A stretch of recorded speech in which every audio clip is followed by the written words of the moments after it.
वाह, क्या आईपीओ है। वाह क्या आईपीओ है। सेकेंडरी मार्केट में काफ़ी वॉलेटिलिटी है, लेकिन प्राइमरी मार्केट का रुख करते हैं और यहाँ पर देखते हैं कि पैसे बनते हुए कहाँ पर दिखाई दे रहे हैं, किन आईपीओ में पैसा लगाएं, किन पे नहीं लगाएं। हालांकि अभी थोड़ी सी बाजार के उतार चढ़ाव की वजह से बहुत सारे आईपीओ में हम देख रहे हैं कि लोगों का रुझान भी थोड़ा सा सुस्त दिखाई दे रहा है, लेकिन किस में सुस्त रहना चाहिए, किस में दुरुस्त रहना चाहिए, इसी का विश्लेषण हम करते हैं इस खास सेगमेंट में। हमारे साथ आस्था मैम हमारी मदद करने के लिए बनी रहेगी और साथ ही साथ हर वो बार की तरह हमारे साथ शौर्य हमारे साथ जुड़ चुके हैं और साथ ही साथ एक खास मैनेजमेंट भी हमारे साथ जुड़ चुकी है। कपिल मखीजा जी हमारे साथ जुड़ चुके हैं यूनिकॉमर्स ई सॉल्यूशंस के। पहले तो मखीजा साहब आज की इस चर्चा में जुड़ने के लिए बहुत बहुत स्वागत, मई 9 के इस मंच पर आने के लिए। लेकिन आपसे सवालों की झड़ी लगाएं उससे पहले, थैंक यू सर, आपके पास आए उससे पहले जरा शौर्य से समझ लेते हैं आपकी कंपनी का कारोबार क्या है, क्या कुछ प्राइस बैंड है आईपीओ का। शौर्य बताइए। जी, यूनिकॉमर्स ई सॉल्यूशन जो कंपनी है उसका आईपीओ 6 तारीख को खुला था, 8 अगस्त तक खुला रहेगा। प्राइस बैंड है 102 से लेके 108 का। 276 करोड़ जुटाने को देख रहे हैं, पूरा ही ऑफर फॉर सेल है। और 7 अगस्त को आज 10:30 तक बता था 3.72 टाइम्स, लेकिन अभी लेटेस्ट आंकड़ों के हिसाब से 7.55 टाइम्स बढ़ चुका है। और ऐसे मार्केट के माहौल में भी इसे ठीक ठाक जीएमपी मिल रहा है। 30% के आसपास जीएमपी अभी कंपनी कमांड कर रही है। कंपनी के बिजनेस की बात करें तो सैस कारोबार में यानी सॉफ्टवेयर एज सर्विस प्रोवाइड कराती है। मेनली ये ई कॉमर्स और रिटेलर्स को अक्रॉस द वैल्यू चेन काम कराने में हेल्प करते हैं। उनको इन्वेंट्री मैनेजमेंट हो, पोस्ट सेल्स हो, लॉजिस्टिक्स हो, सारे ऑपरेशन में आईटी से रिलेटेड कारोबार में ये हेल्प करती है, सॉफ्टवेयर देती है ई कॉमर्स को। चलिए, आपने कारोबार बता दिया, लेकिन इस कारोबार को जरा हम कपिल जी से और थोड़ा डिटेल में समझते हैं। सर, आपसे समझना चाहेंगे कि किस तरीके का कारोबार है और किस तरह की सेवाएं जो हैं आप अपने क्लाइंट्स को देते हैं आईटी के क्षेत्र में। धन्यवाद मुझे यहाँ बुलाने के लिए। जैसे कि शौर्य ने बताया कि हम ई कॉमर्स एनेबलमेंट सास प्लेटफॉर्म है। जो भी ब्रांड्स या सेलर्स ऑनलाइन बेचते हैं उनका सारा सप्लाई चेन मैनेज करने का एनेबलमेंट सॉफ्टवेयर है। एज कंज्यूमर्स, आप जब ऑनलाइन ऑर्डर करते हैं तो आप एक वेबसाइट देखते हैं जब आपने ऑर्डर ऑनलाइन किया, और आपको डिलीवरी बॉय देखते हैं जो आपके घर पे आता है। उसके बीच में जो भी काम होता है उसको सपोर्ट करने के लिए हमारा सॉफ्टवेयर प्रोडक्ट है। हम लोग काफ़ी डोमिनेंट प्लेयर हैं इंडिया में। रफली 800 मिलियन प्लस ट्रांजैक्शंस हम सालाना हमारे प्लेटफॉर्म के थ्रू प्रोसेस होती है। मतलब हुआ इसका कि डेली बेसिस पे हम 20 लाख से ऊपर ट्रांजैक्शंस हमारे प्लेटफॉर्म पे प्रोसेस होती है। हमारा कस्टमर बेस 3500 प्लस कस्टमर्स हैं हमारे। और हम दोनों जो डिजिटल फर्स्ट ब्रांड्स हैं जैसे मामाअर्थ, लेंसकार्ट, बोट, और जो ट्रेडिशनल ब्रांड्स हैं जैसे फैब इंडिया, इमामी, सेलो, काफ़ी सारे इसमें लिस्टेड प्लेयर्स भी हैं, उन सबके ई कॉमर्स के लिए हमारा सॉफ्टवेयर प्लेटफॉर्म है। और हमारा बिजनेस मॉडल बहुत सिंपल है। वो जितनी ट्रांजैक्शन वो ब्रांड हमारे प्लेटफॉर्म से प्रोसेस करता है उस पर ट्रांजैक्शन हम एक नॉमिनल फी लेते हैं। तो जैसे जैसे इन ब्रांड्स की ट्रांजैक्शंस बढ़ती है वैसे वैसे हमारा रेवेन्यू बढ़ता रहता है। इस मॉडल की वजह से जैसे कंट्री में ट्रांजैक्शंस बढ़ रही हैं हमारा रेवेन्यू उसी तेजी से बढ़ रहा है। और हम इतनी सारी ट्रांजैक्शंस प्रोसेस करते हैं तो एक तरीके से हम इंडिया के ई कॉमर्स के इंडेक्स बन चुके हैं। तो जो मार्केट की रियलिटी होती है, जितनी मार्केट ग्रो करती है उससे हम थोड़ा ज़्यादा अपना परफॉर्मेंस हमेशा दिखाई है। जैसे कि पैंडेमिक के टाइम में मार्केट 30-35% ग्रो हुई थी ई कॉमर्स मार्केट, हमारी कंपनी ने 50% ग्रोथ दिखाई थी रेवेन्यू में। लास्ट ईयर ई कॉमर्स बहुत स्लो ग्रो करा। ये सबसे स्लो ईयर था मेरी 9 साल की जर्नी में इस कंपनी के साथ। उसमें भी मार्केट शायद 7 से 8% ग्रो करी थी हमारे एस्टिमेट्स के हिसाब से। हमारा रेवेन्यू उसमें 15% ग्रो किया था। तो काफ़ी सिंपल है हमारा मॉडल। हमारा मोटो होता है to simplify e commerce selling. और एक ब्रांड के लिए जो आज ई कॉमर्स पे बेचने के लिए इतनी कॉम्प्लेक्सिटी से वो डील करते हैं, अपनी वेबसाइट पे बेचते हैं, मार्केट प्लेस पे बेचते हैं, क्विक कॉमर्स में बेचते हैं, बहुत सारे लॉजिस्टिक्स प्रोवाइडर से डील करते हैं। हम उस ब्रांड को सारी कॉम्प्लेक्सिटी से शील्ड करते हैं ताकि वो ब्रांड अपने बिजनेस पे पूरी तसल्ली से ध्यान दे पाए और वो सारी कॉम्प्लेक्सिटी हमारे प्लेटफॉर्म के थ्रू मैनेज हो पाए। जी सर, चलिए आपने बिजनेस को सिंप्लीफाई करने की बात करें, लेकिन आपके बिजनेस पे नजर डालें, रेवेन्यूज बढ़े हैं, उसके साथ साथ में देखा ग्रॉस मार्जिन स्टेबल है, लेकिन बाकी इंप्रूवमेंट नजर आए। एबिटा मार्जिन बढ़े हैं, पीबीटी और पर एम्प्लॉय रेवेन्यू भी आपका बढ़ते हुए नजर आए। तो क्या ये मेनली आपको इकोनॉमीज ऑफ स्केल का फायदा मिलते हुए नजर आया, या फिर आपने इसके लिए अपने बिजनेस में भी कुछ स्पेसिफिक स्टेप्स लिए थे? बिल्कुल, आई थिंक इस बिजनेस मॉडल की खासियत यही है कि इस बिजनेस में बहुत स्ट्रांग ऑपरेटिंग लेवरेज है। हमारा रेवेन्यू, जैसे मैंने बताया, ट्रांजैक्शंस बढ़ती है, हमारा रेवेन्यू बढ़ता रहता है, पर हमारी कॉस्ट उस प्रोपोर्शन में नहीं बढ़ती है। हमारी कॉस्ट लार्जली फिक्स्ड है। तो जैसे जैसे रेवेन्यू बढ़ेगा उसका एक सिग्निफिकेंट पोर्शन हमारी बॉटम लाइन में जाएगा। तो जो हमने पिछले कुछ सालों में दिखाया कि हमारे बिजनेस में काफी ऑपरेटिंग लेवरेज है, जैसे आपने सही बताया कि economies of scale SaaS business में और ज्यादा दिखने को मिलती है, बिकॉज कॉस्ट उस प्रोपोर्शन में नहीं बढ़ती है। पर और इस हमारे जो ग्रोथ लीवर्स हैं, एक तो हमारे ट्रांजैक्शन की वजह से ग्रोथ हो ही रही है, प्लस बहुत सारे कस्टमर्स, बहुत सारे ब्रांड्स जो हैं वो ऑनलाइन आ रहे हैं, जिसकी वजह से हम नए नए कस्टमर्स एक्वायर करे जा रहे हैं। हमारा एंटरप्राइज बिजनेस 90% तक हमारा रेवेन्यू कंट्रीब्यूट करता है, और अगर आप हमारा एंटरप्राइज क्लाइंट बेस देखेंगे तो वो नियरली डबल हुआ है पिछले 2 साल में। हमने 470 एंटरप्राइज क्लाइंट से नियरली 800 एंटरप्राइज क्लाइंट्स पे हम पहुंच गए हैं बाय एंड ऑफ FY24। तो बिसाइड्स ट्रांजैक्शन ग्रोथ और कस्टमर की ग्रोथ होने के अलावा हम अब नए प्रोडक्ट्स भी ला रहे हैं। हमने पिछले साल 2 नए प्रोडक्ट्स लॉन्च किए, यूनिशिप और यूनिरेको, और उन पे हम फर्दर इंप्रूवमेंट्स कर रहे हैं अभी। तो हमारा विजन है to become one stop shop for e commerce enablement, ताकि ब्रांड को ई कॉमर्स एनेबलमेंट के लिए कुछ भी चाहिए वो एक कंपनी के पास आए और उनको सारे सॉफ्टवेयर प्रोडक्ट्स एक ही कंपनी से मिले। उसी के चलते हमने 2 नए प्रोडक्ट्स लॉन्च करे हैं और आगे भी नए नए प्रोडक्ट्स लॉन्च करते रहेंगे। इसके अलावा हमने इंटरनेशनल भी एक्सपैंड किया हुआ है। हम ऑलरेडी 6 कंट्रीज में प्रेजेंट हैं इंडिया के बाहर। और तो हमारे 4 की ग्रोथ लीवर्स हैं: ट्रांजैक्शन की ग्रोथ कंट्री में, कस्टमर्स के एडिशंस, हमारे न्यू प्रोडक्ट्स के लॉन्चेस, और नई ज्योग्राफीज के लॉन्चेस या नई ज्योग्राफी में एक्सपेंशन। लेकिन सर एक छोटा सा सवाल है मेरा, या फिर सौर अगर पूछना चाहें तो, और वो ये है कि आपने बोला कि जब कोविड की स्थिति थी, ट्रांजैक्शंस ऑनलाइन काफ़ी ज़्यादा हो रहे थे, तब जब 30% की बिक्री हो रही थी तो आपका रेवेन्यू 50% बढ़ा, फिर 7-8% की ग्रोथ हुई, लोग ने कम ट्रांजैक्शन किए, वो ग्रोथ आपकी 15% हो गई, ठीक है। लेकिन जिस तरीके से क्षेत्र में कंपटीशन बढ़ रहा है, क्षेत्र में बहुत सारी नई कंपनियां भी आ रही हैं और साथ ही साथ बहुत सारे ट्रांजैक्शन अब ऑनलाइन हो रहे हैं, उस कंपटीशन को बीट करने के लिए आपकी आगे क्या योजनाएं हैं, और ताकि ज़्यादा से ज़्यादा लोग आपकी ये जो ई कॉमर्स सेवाएं हैं उसका लाभ लें, ज़्यादा से ज़्यादा कंपनियां उसका लाभ लें, क्योंकि इस क्षेत्र के अंदर काफ़ी तेज़ी के साथ विस्तार हो रहा है और डायनामिक्स काफ़ी तेज़ी से बदल भी रहे हैं। बिल्कुल विपुल जी, आई थिंक जैसे जैसे इस स्पेस में कंपटीशन बढ़ता है, जैसे जैसे नई नई मार्केट प्लेस आती हैं, तो ब्रांड के लिए कॉम्प्लेक्सिटी बहुत बढ़ती है। हम उन मार्केट प्लेसेस से कम्पीट नहीं कर रहे, वो हमारे पार्टनर्स हैं। हम तो ब्रांड्स को अपना सॉफ्टवेयर बेचते हैं जो जो तरह तरह की मार्केट प्लेसेस पे बेचते हैं। तो जितना ज़्यादा कंपटीशन होगा उतनी कॉम्प्लेक्सिटी बढ़ेगी, उतना हमारे प्लेटफॉर्म को फ़ायदा होगा। जो हमारे डायरेक्ट कॉम्पिटिटर्स हैं वो एग्जिस्ट करते हैं, बट हम काफ़ी, जैसे मैंने बताया, बहुत डोमिनेंट प्लेयर हैं। हम इस स्पेस के लार्जेस्ट प्लेयर हैं अपनी स्पेस के, और हम अकेले प्रॉफिटेबल प्लेयर हैं स्पेस के। तो उसकी वजह से हमें बहुत स्ट्रॉन्ग नेटवर्क इफेक्ट्स अपने बिजनेस में ऑलरेडी दिख रहे हैं। आज की डेट में कोई भी नया ब्रांड लॉन्च होता है, कोई भी ऑफलाइन ब्रांड ऑनलाइन जाता है, वो देखता है कि आसपास कौन सा प्लेटफॉर्म यूज हो रहा है, और ज्यादातर जगह उसको यूनिकॉमर्स दिखता है। तो बहुत नेचुरल चॉइस हमारे लिए उन ब्रांड्स के लिए हो चुका है, और इसका हमें बहुत फायदा हो रहा है। तो जितना इस इकोसिस्टम में कॉम्प्लेक्सिटी बढ़ेगी, कंपटीशन बढ़ेगा, वो एक्चुअली हमारे लिए बेनिफिशियल ही होगा हमारे प्लेटफॉर्म के लिए। जी सर, चलिए, अगर आपको बेनिफिशियल होगा तो उसके लिए जाहिर सी बात आपको खर्चा भी करना पड़ेगा कैपेसिटी एक्सपेंशन पे और R&D पे। लेकिन अगर मैं आपके पैसों की बात करूँ तो आपका पूरा issue size offer for sale है, तो फिर आप जो पैसे हैं ये लाएंगे कहाँ से आगे खर्चा करने के लिए? बिल्कुल, हमारे बिजनेस कई सालों से प्रॉफिटेबल रहा है। हम हर साल, हर महीने फ्री कैश फ्लो जनरेट करते हैं। हमारे एज ऑफ FY24 हमारे बैलेंस शीट पे 70 करोड़ का नियरली कैश पड़ा हुआ है। तो हम काफ़ी वेल प्लेस्ड हैं कैश के हिसाब से, और हम प्रॉफिटेबल रहे हैं। हमने अपने, जैसे मैंने बताया, हमने नए प्रोडक्ट्स भी लॉन्च करे, नई ज्योग्राफीज भी लॉन्च करी, और ये सारी इन्वेस्टमेंट्स हम करते रहे हैं और आगे भी करते रहेंगे। पर जो हमारा इंटरनल एक्रूअल्स हैं, जो हमारा कोर बिजनेस की प्रॉफिटेबिलिटी है, वो हमारे हिसाब से काफ़ी है इन चीज़ों को फंड करने के लिए। बिकॉज ई कॉमर्स वैसे भी फास्ट इवॉल्विंग इंडस्ट्री है, तो हमें अपने प्रोडक्ट पे हमेशा इनोवेट करना पड़ता है, हमेशा इन्वेस्ट करना पड़ता है। और हमारे कस्टमर्स इसलिए पसंद भी करते हैं बिकॉज हमारा प्रोडक्ट बेस्ट इन क्लास है। लोगों को बहुत कंफर्ट रहता है कि हमारा प्रोडक्ट बहुत स्टेबल है। तो उसके बावजूद जब हमने इन्वेस्टमेंट करी अपने प्रोडक्ट्स में, अपनी सेल्स में, उसके बावजूद भी हम प्रॉफिट्स डिलीवर कर रहे हैं।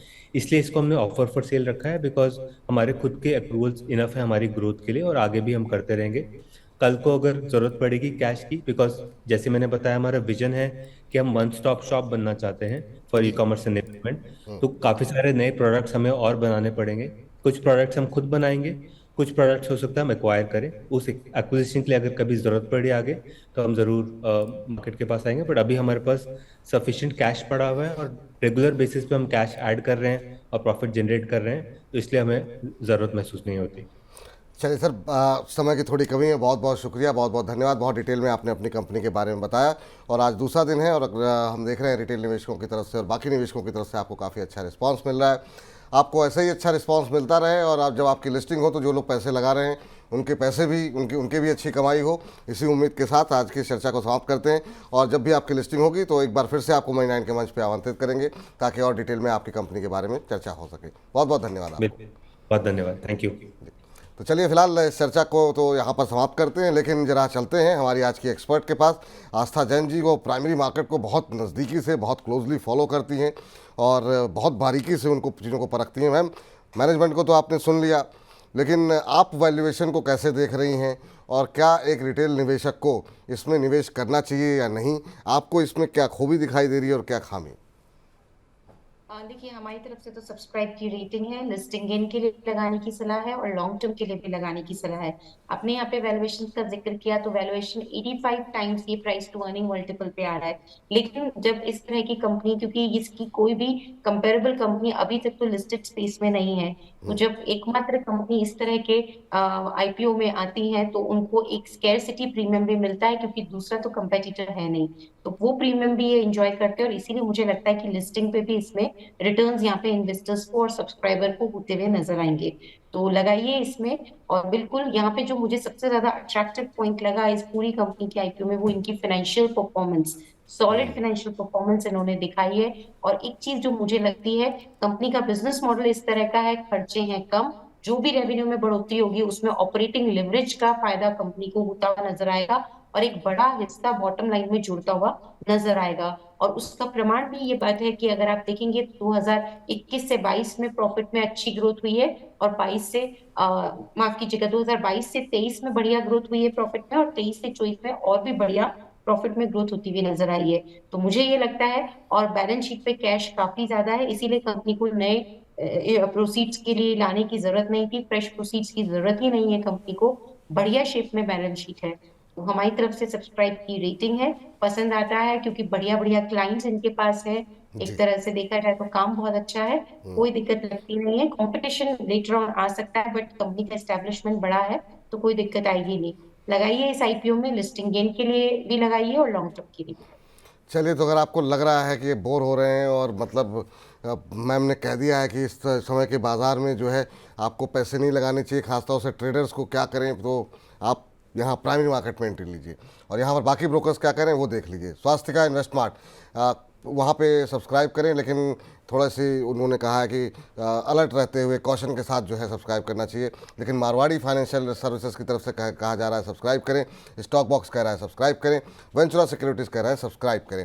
तो यहाँ पर ज़्यादातर ब्रोकरेज हाउसेस की तरफ से जो है वो सब्सक्राइब की राय निकल करके आती हुई, और आस्था जी भी कह रही हैं कि यहाँ पर आप सब्सक्राइब करके चल सकते हैं। और मैम ये भी जानना चाहेंगे कि यार लिस्टिंग गेन के लिए या फिर जो लोग हमारे लंबी अवधि के निवेशक हैं, क्या उनको लिस्टिंग पर एक बार के लिए निकल जाना चाहिए या फिर आपकी क्या सलाह रहेगी? देखिए, लंबी अवधि में भी बने रहेंगे तो और भी बढ़िया रिटर्न देखने को मिलेंगे।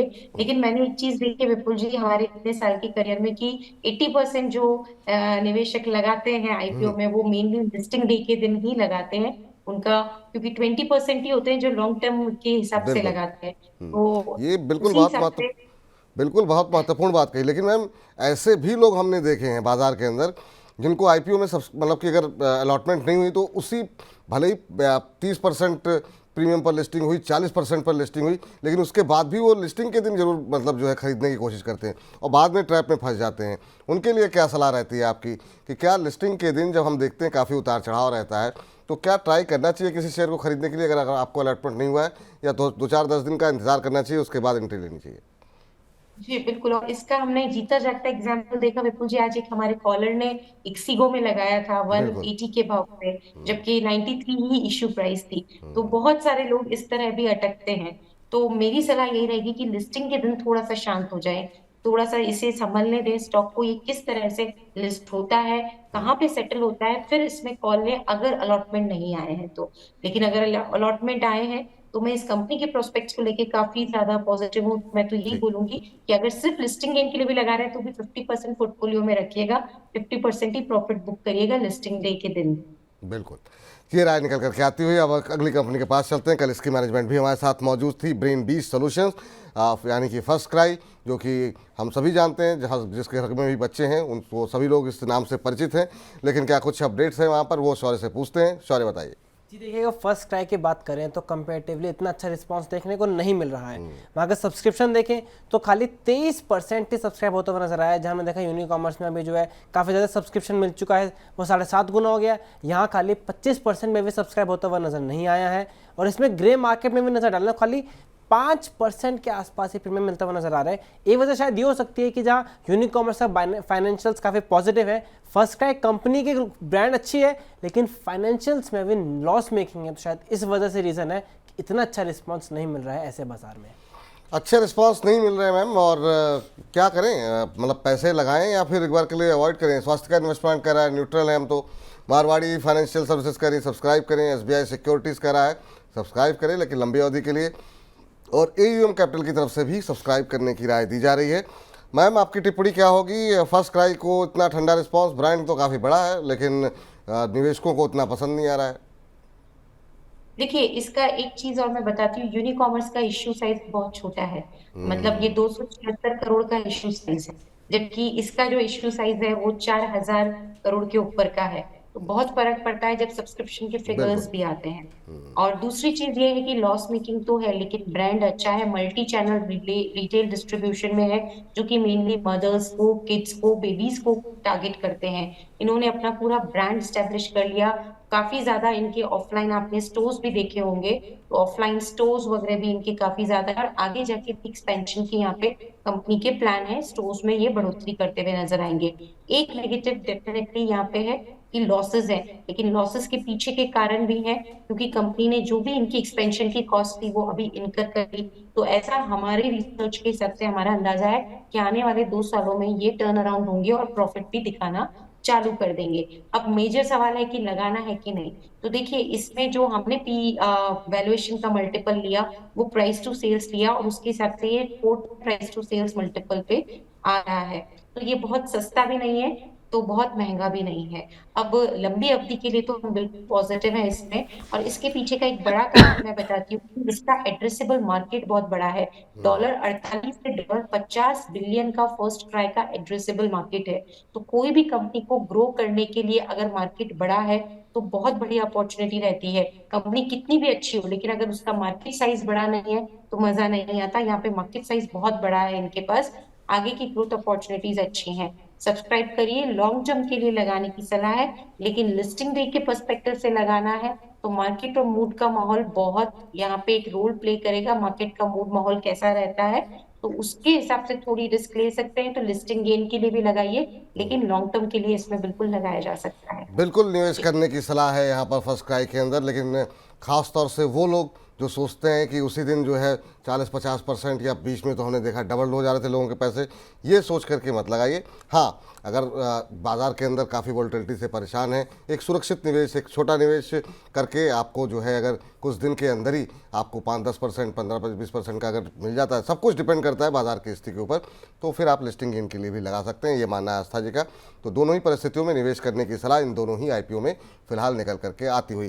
कल एक आईपीओ बंद हुआ, क्या कुछ वहाँ की हलचल देखने को मिली है और वहाँ क्या स्थिति देखने को मिली है शौर्य? जी, कल ओला इलेक्ट्रिक का आईपीओ बंद हुआ, काफी हाईली एंटिसिपेटेड आईपीओ था। आईपीओ का साइज भी तो 6,000 करोड़ से ऊपर था, जिसमें 5,500 करोड़ का फ्रेश इशू था। सब्सक्रिप्शन हुआ 4.45 टाइम्स, लेकिन ऐसा लग रहा है एक तो कंपनी वो लॉस मेकिंग थी, साथ साथ जो पूरे मार्केट का माहौल है वो इस पर इम्पैक्ट होता हुआ नजर आया है। ग्रे मार्केट अब एक्चुअली नेगेटिव चल रहा है। ग्रे मार्केट में प्रीमियम की जगह एक्चुअली डिस्काउंट है, ₹3 का डिस्काउंट चल रहा है, यानी -3% का प्रीमियम चल रहा है। चलिए, तो ओला इलेक्ट्रिक को लेकर के थोड़ा सा मामला जो है ग्रे मार्केट में थोड़ा सा सुस्त हो गया है। आनंद राठी कह रहे हैं कि कॉशन के साथ सब्सक्राइब करें, स्वास्थ्य का इन्वेस्टमेंट न्यूट्रल है, और जियोजित का ही मानना है कॉशन के साथ सब्सक्राइब करें। हैंसेक्स सिक्योरिटीज़ ने सब्सक्राइब की रेटिंग दी हुई है। आस्था जी, यहाँ पर थोड़ा सा लोग ज़्यादातर ब्रोकरेज हाउसेज कॉशन के साथ क्यों सब्सक्राइब करने की सलाह दे रहे हैं? आपको कुछ ऐसी कमी दिखाई दी क्या इसमें?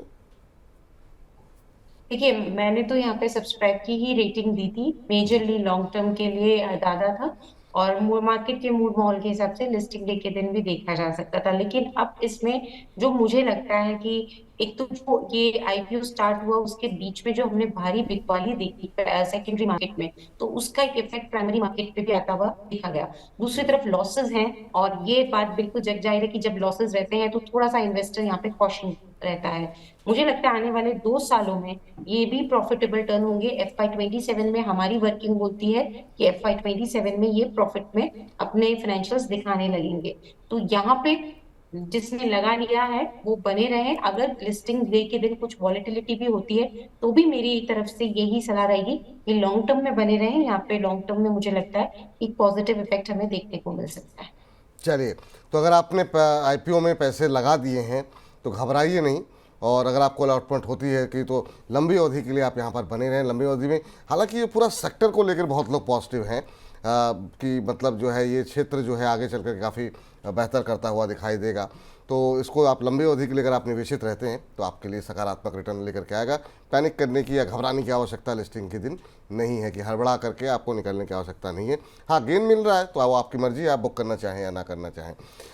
तो अब इस चर्चा को अब यहीं पर समाप्त करें शौर्य, क्योंकि समय जो है वो काफ़ी तेज़ी से बढ़ रहा है। बहुत बहुत शुक्रिया शौर्य आज की इस चर्चा में जुड़ने के लिए, और हमारे इस खास सेगमेंट में इतना ही।